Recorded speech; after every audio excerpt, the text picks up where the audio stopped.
The crash landing. The thunder rolled across the Nevada desert like an angry god's warning, but Marcus Rivera had heard worse sounds in his 32 years. What made him pause while fixing Mrs. Henderson's transmission wasn't the storm, but the peculiar green streak that tore across the sky, too bright and too controlled to be lightning. "Dad, did you see that?" Luna's voice carried from the office where she was doing homework, her 7-year-old excitement cutting through the rumble of the approaching storm. Marcus wiped his greasy hands on his coveralls and stepped out from under the hood of the old Chevy. "See what, kiddo?" The shooting star. It was green and purple, and it looked like it was falling behind Coyote Ridge. Marcus squinted toward the distant mountains, but whatever Luna had seen was gone now. The kid had always been imaginative, especially since her mother died 2 years ago. Sometimes Marcus wondered if Luna's fantastical stories were her way of dealing with a world that had become too real, too hard, too soon. "Probably just lightning reflecting off the clouds," he said, forcing a smile. "Speaking of which, we should head home before this storm hits." Old Pete shuffled out of the shop's office, his weathered face creased with concern. "Marcus, you hear that sound?" Now that Pete mentioned it, there was something odd in the air, not just the usual desert wind or distant thunder, but a low humming that seemed to vibrate in Marcus's chest. It was getting louder. "Sounds like a plane in trouble," Marcus said, unconsciously moving closer to Luna. The humming became a whine, then a roar, then suddenly cut to silence. A flash lit up the desert beyond the ridge, briefly brighter than daylight, followed by a boom that rattled every window in Dusty Creek. "That wasn't lightning," Pete muttered, removing his ancient baseball cap to scratch his gray hair. That was something crashing. Marcus felt the familiar weight of responsibility settle on his shoulders. In a town of 800 people, everyone wore multiple hats. He wasn't just a mechanic. He was part of the volunteer fire department, helped with search and rescue, and generally fixed whatever needed fixing. If someone was hurt out there, "Pete, can you take Luna home? I should check it out."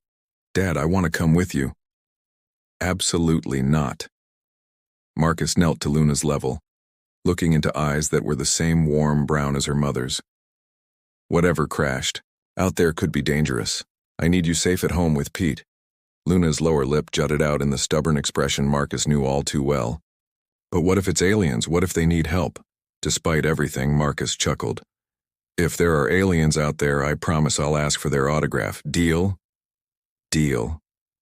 Luna hugged him tight, her small arms fierce around his neck. "Be careful, Dad." 20 minutes later, Marcus was navigating his pickup truck across the rough desert terrain, following the glow that still flickered beyond Coyote Ridge. The storm had stalled overhead, content to rumble threateningly without releasing its burden of rain. Lightning provided sporadic illumination, turning the familiar landscape alien and strange. The crash site was impossible to miss. What had once been a small valley was now dominated by a crater about 30 feet across, and in the center sat something that definitely wasn't from around here.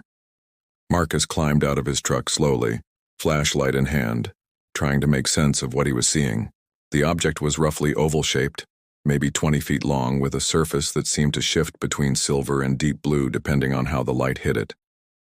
There were no visible seams or joints, as if the entire thing had been grown rather than built. And it was beautiful. Despite the crash, despite the obvious damage to one side where strange symbols flickered and died, the craft possessed an elegance that made Marcus think of poetry written in metal and starlight. A hissing sound made him step back as part of the ship's surface simply opened, not like a door or hatch, but as if the metal had decided to become permeable. Vapor escaped with a sound like a sigh, and then she emerged. Marcus forgot how to breathe. She was humanoid, but clearly not human. Tall and graceful, with skin that held a faint luminescence and hair that moved like liquid starlight. Her features were delicate but alien, with eyes that held depths Marcus had never seen in any human face. She wore what might have been clothing, or might have been part of her body, a flowing material that seemed to be made of captured moonbeams. She took 3 steps before her legs gave out. Marcus moved without thinking, catching her before she hit the ground. She was lighter than she should have been, and warm in a way that reminded him of summer afternoons. Her eyes focused on his face, and when she spoke, the words came out in a musical language that sounded like wind chimes and water over stones. Then her expression shifted, became frustrated, and she pressed something on what might have been a bracelet. Can you understand me now? Her voice was accented, musical, but recognizably English. Yeah, Marcus managed, still supporting her weight. Are you hurt? My ship. She gestured weakly toward the craft. The quantum matrix is damaged. I cannot repair it alone. Marcus helped her sit on a relatively flat rock, then moved to examine the ship more closely. The damaged section was clearly some kind of control panel, with symbols that flickered weakly and components that looked half-melted. Despite the alien technology, Marcus could recognize the basics: power distribution, control systems, propulsion. Different packaging, same fundamental principles. You're not from around here, he said, stating the obvious. I am Zara Nix of the Zirion system. She pronounced each word carefully, as if testing how they sounded. My ship was damaged fleeing from those who would force me into an unwanted union. I did not expect to crash on an inhabited world. Marcus turned back to her. Even injured and clearly frightened, she held herself with unmistakable dignity. There was a story here, one that probably involved politics and power and things way above a small-town mechanic's pay grade. But the basics were simple enough. Someone was in trouble and he might be able to help. I'm Marcus Rivera. I fix things for a living. He gestured toward the damaged ship. I might not understand alien technology, but broken is broken. Mind if I take a look? Hope flickered in Zara's unusual eyes. You would help me? Why? The question caught Marcus off guard. Why indeed? Because she was hurt? Because turning away from someone in need had never been an option for him? Because something about her made his chest tight in a way he hadn't felt since before his wife died? Because it's the right thing to do, he said simply. For the next 2 hours, Marcus worked by flashlight and intuition while Zara guided him through the alien systems. The technology was advanced beyond anything he'd ever imagined, but the principles were surprisingly familiar. Power flowed from source to destination. Controls directed that flow, and when something broke, you fixed it by restoring the proper connections. The storm finally broke as Marcus finished the last repair, rain beginning to fall in fat drops that hissed against the ship's hull. Zara activated something, and lights flickered across the craft's surface. The quantum matrix is functional, she said, but her voice held no joy. However, the temporal displacement drive requires components I cannot replicate. It will take time to grow new ones. How much time? Perhaps 6 of your weeks. Marcus considered this. 6 weeks was a long time to keep an alien hidden in Dusty Creek. On the other hand, where else was she going to go? You'll need somewhere to stay while you wait. Zara's expression became guarded. I cannot ask that of you. You have already done more than I had any right to expect. You're not asking, I'm offering. Marcus surprised himself with the certainty in his voice. But we'll need to do something about... He gestured vaguely at her obviously non-human appearance. Understanding flickered across Zara's features. She touched her bracelet again, and Marcus watched in fascination as her appearance shifted. The luminescent quality of her skin faded to a more human tone. Her hair darkened from starlight to auburn, and her eyes became a more familiar green. Only her otherworldly grace remained unchanged. Holographic camouflage, she explained. A basic survival technique. That's incredibly convenient. For the first time since he'd found her, Zara smiled. It transformed her face completely, making her seem younger and infinitely more human despite everything alien about her. I am told that advanced technology often appears convenient to those who do not understand it. Marcus found himself smiling back. We'll have to work on your Earth small talk. Comments like that might give you away. The rain was coming down harder now, and Marcus made a decision that would change everything. Come on, let's get you somewhere warm and dry. Tomorrow, we'll figure out how to explain you to my daughter. The bond deepens. 3 weeks had passed since Marcus Rivera's life changed forever. What started as a simple act of kindness had evolved into something neither he nor Zara could have anticipated. The alien refugee who had crashed in the Nevada desert had seamlessly integrated herself into the quiet rhythms of Dusty Creek, and Marcus was beginning to wonder how he'd ever lived without her. "Dad, Zara makes the best pancakes in the galaxy," Luna announced at breakfast, syrup coating her chin as she grinned up at the woman who had become an unofficial member of their family. "In the galaxy, huh?" Marcus caught Zara's amused expression over his coffee cup. "That's quite a claim." "It is technically accurate," Zara replied with perfect seriousness, though her eyes sparkled with mischief. "I have sampled breakfast foods from 17 different star systems." These moments of casual revelation had become commonplace. Zara had adapted to human life with remarkable ease, but occasionally her alien perspective would surface in ways that left Marcus marveling at the sheer impossibility of his situation. He was sharing breakfast with someone who had traveled between stars, and somehow that felt perfectly normal. The morning routine had evolved naturally. Marcus would head to Pete's garage while Zara walked Luna to school, claiming to be Marcus's cousin visiting from back east. Mrs. Thompson, their elderly neighbor, had taken an immediate liking to Zara, often inviting her for afternoon tea and gossip. If the old woman suspected anything unusual about their house guest, she kept it to herself. At the garage, Zara had proven herself invaluable. Her understanding of mechanical principles, combined with what she called basic engineering knowledge, allowed her to diagnose problems that would have taken Marcus hours to identify. Pete had started calling her his secret weapon, and business had never been better. "Marcus, you got yourself a keeper there," his best friend Jake had said just yesterday, watching Zara effortlessly repair a transmission that should have required a complete rebuild. "Don't know where you found her, but don't let her get away."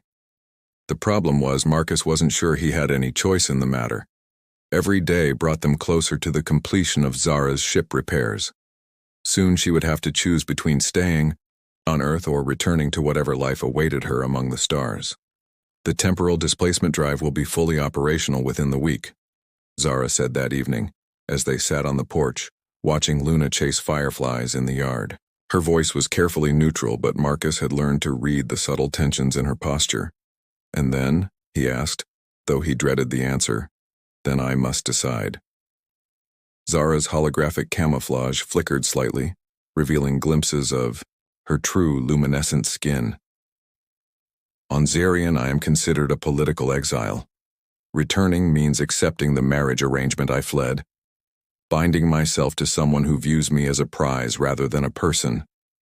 Marcus felt anger flare in his chest. "And staying? Staying means abandoning my people forever." Zara's voice dropped to a whisper.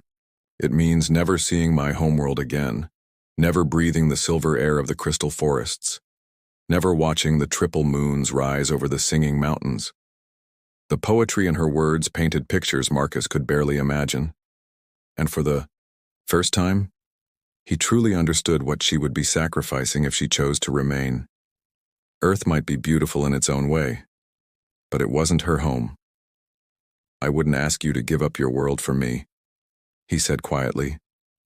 Zara turned to face him, her camouflage dropping completely. In the growing darkness, her true appearance was ethereal, otherworldly beautiful. "What if I wanted to?" Before Marcus could respond, Luna's excited voice cut through the evening air. "Dad! Zara! There's another shooting star!"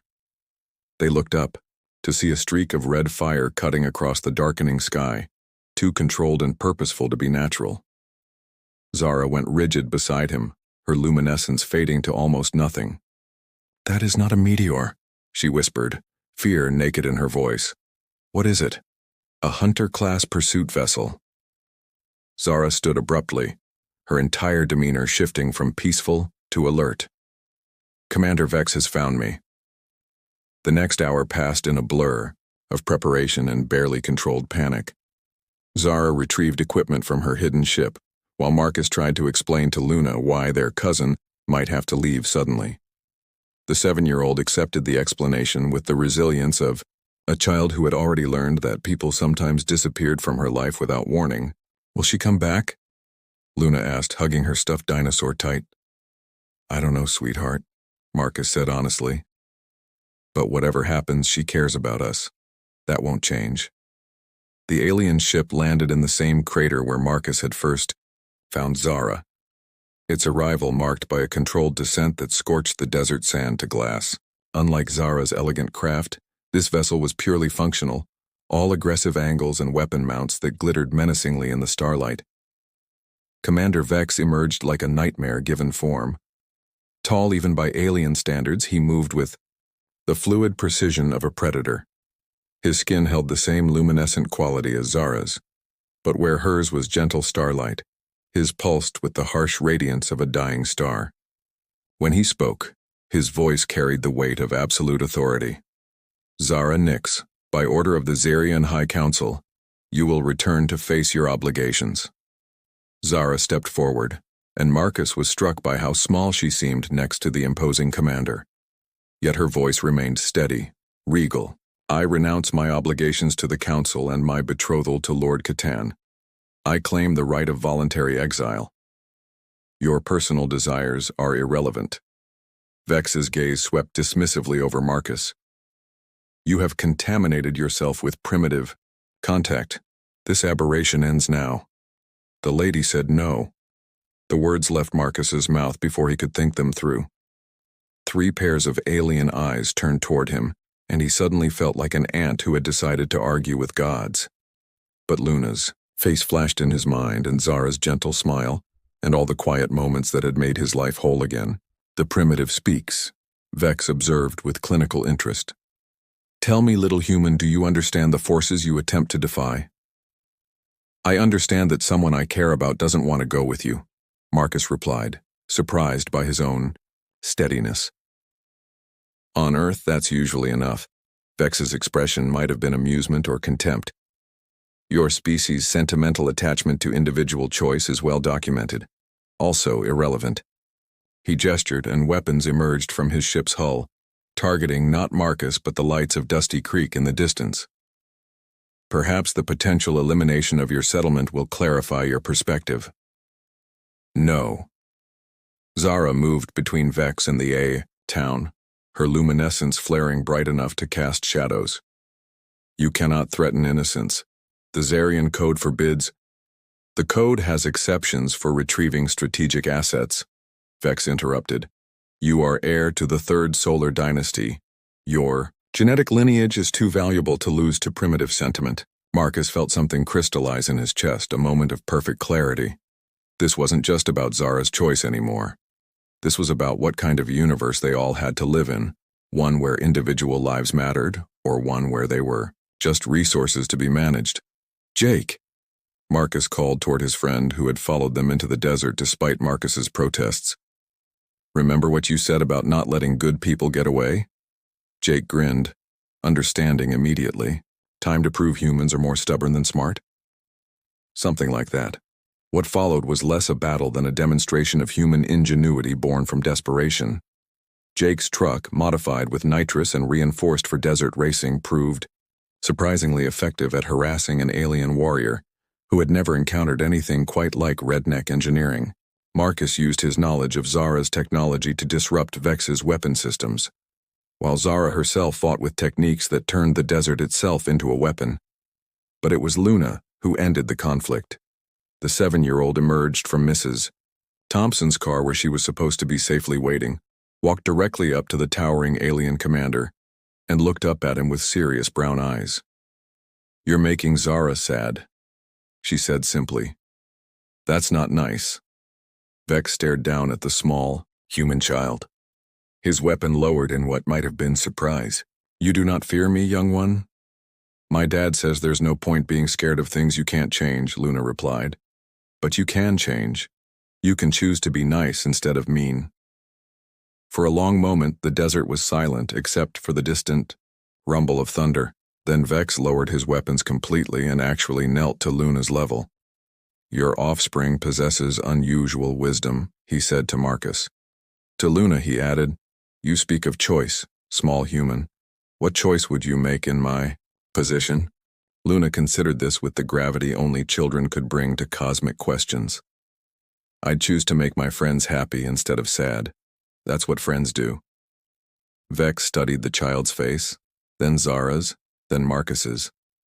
Finally, he stood and spoke words that changed everything.